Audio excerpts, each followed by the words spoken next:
Mananaya, gawin niyo po ito para ikaw ay makapanalo sa inyong tinatayaan. Isa po ito sa mga sikreto. Susulat niyo muna dito ang numero po na inyong tatayaan.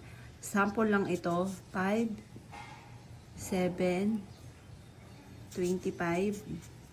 Halimbawa yung numero na alaga ninyo, yun po isusulat ninyo. 43 at 35. Yan. Sabihin niyo po dito ang inyong pangalan. Ako si Apple Pagyo, mananalo ako ng jackpot. Pagkatapos, ito yung victory sign mga bossing. Ito yung victory sign. Sulat niyo siyang ganyan. Pwede niyo siyang isulat. Arrow po sign, yan po yung victory sign.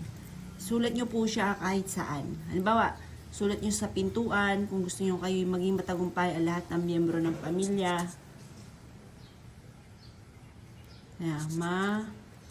Nanalo ako ng,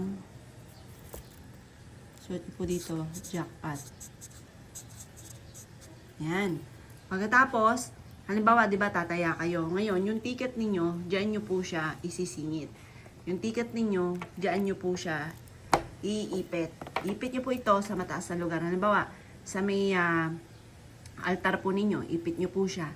Makakatulong po ito upang sa ganon, kayo po ay manalo. Or kaya po, makakatulong po ito upang sa ganon, kayo po ay maka-attract ng swerte, lalo na sa pera.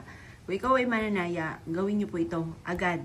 Lalo na kung nais ninyo na kayo ay manalo. Or kaya po, gusto nyo, kasi ito po yung arrow, the victory po yan.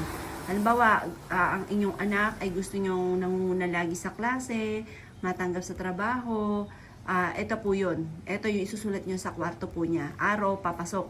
Yan po yan. O kaya po, halimbawa, ikaw po ay may nag-aahente ng lupa. Doon sa lupa na inaahente ninyo, lalagyan nyo siya ng araw. Huwag nyo na lalagyan ng pangalan ninyo ha. Hindi pwede nilalagyan yung lupa or kaya po yung semento ng pangalan. Diyan lang yan sa papel. Ngayon, ito yung arrow ang ilalagay niyo. Ang importante, nakapagsulat ka ng sign ng arrow. Kasi yung sign ng arrow, the victory po yan. Yan po ay pagpapatagumpay sa mga pangarap po natin. Yan yung the victory.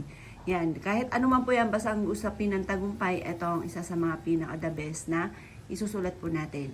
Yan. Kaya kung gagawa ka ng ganitong mga pamamaraan, ay siya mga boss, good luck po sa inyo po lahat.